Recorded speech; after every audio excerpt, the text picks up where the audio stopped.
Right, let's get one thing straight. You probably think BMW stands for Bavarian Motor Works, and you'd be right. But the story doesn't start with cars, it starts with aeroplanes. High in the sky. Back in 1916, Bayerische Flugzeugwerke AG, or BFW, and Karl Rapp's Aero Engine Company, Rapp Motorenwerke, were the parents of BMW. In 1917, Rapp's company became Bayerische Motorenwerke, BMW. Their first product? Not a car, not a motorbike, an airplane engine, the brilliant BMW 3A, designed by Max Friz. It performed better at high altitude than any other engine, a big deal for fighter pilots in World War I. After World War I, Germany lost the war. The Treaty of Versailles banned Germany from making aeroplane engines. BMW's only product was now illegal. The company had skilled engineers and a big factory, but nothing to build. Many companies would have folded, but not BMW. They made industrial engines, agricultural machinery, even office furniture. Can you imagine a desk made by BMW? Probably the fastest desk in the world. Their big move, 2 wheels, a motorcycle, first step from clouds to road. The journey from aircraft to motorcycles to cars had begun. In 1923, the R32 motorcycle arrived. Boxer engine, shaft drive, simple, effective, genius. It was an instant hit, setting the template for BMW bikes for decades. The R32 put BMW back on the map. In 1928, BMW bought Automobile Work Eisenach, makers of a small car under license, a version of the British Austin 7. BMW called it the 3/15ths. A tiny thing, but it got them into the four-wheeled game. It taught BMW how to build and sell cars.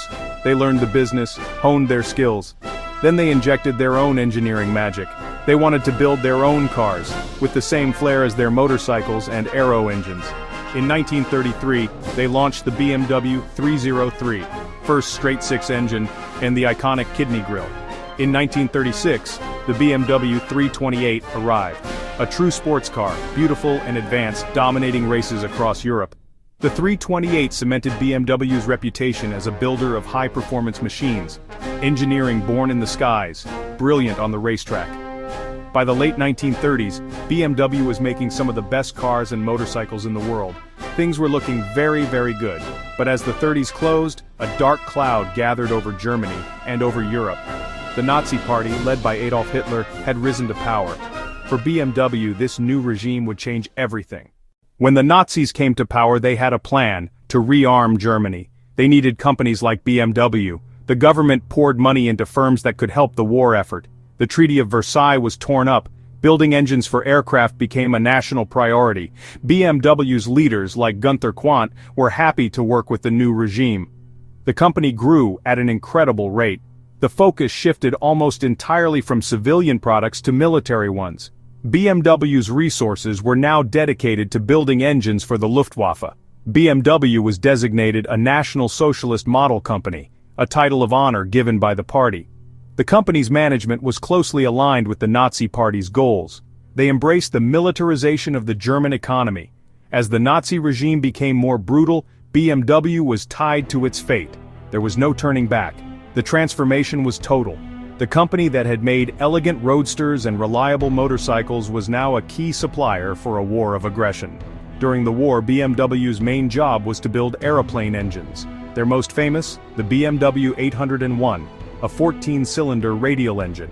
It powered the Focke-Wulf FW-190, one of the best fighter planes of the war. Fast, agile, heavily armed. BMW engineers constantly improved the 801, developing water methanol injection for high-altitude performance. BMW engines powered the fighters that shot down Allied planes and the bombers that dropped bombs on Allied cities.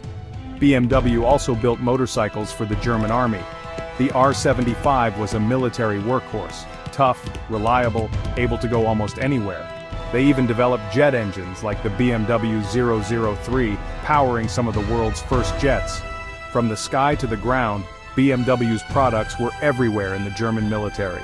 As the war dragged on, Germany ran out of workers. The Nazis turned to forced labor, people from occupied countries, prisoners of war, and concentration camp inmates. By 1944, more than half of BMW's workers were not there by choice. They were slaves, treated appallingly, living in squalid camps. BMW's management knew what was happening. They requested these workers and profited from their slave labor.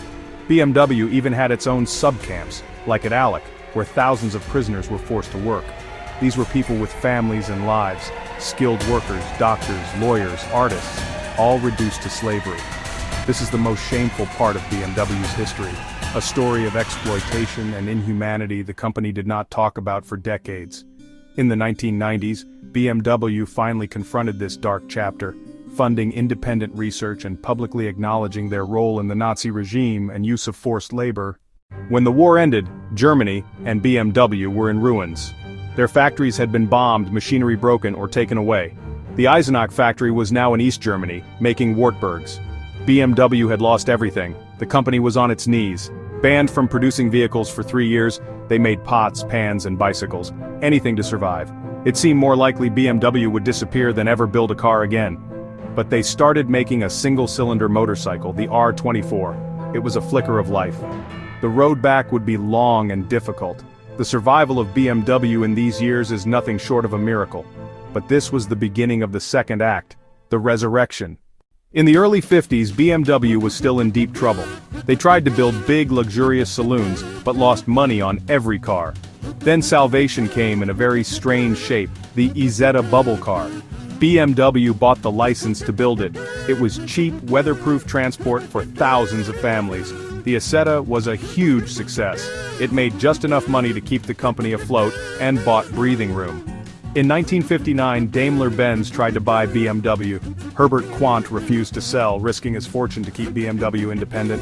The Isetta kept the patient alive. Now the real recovery could begin. The car that saved BMW for good was the 1500, launched in 1962, a new class of car.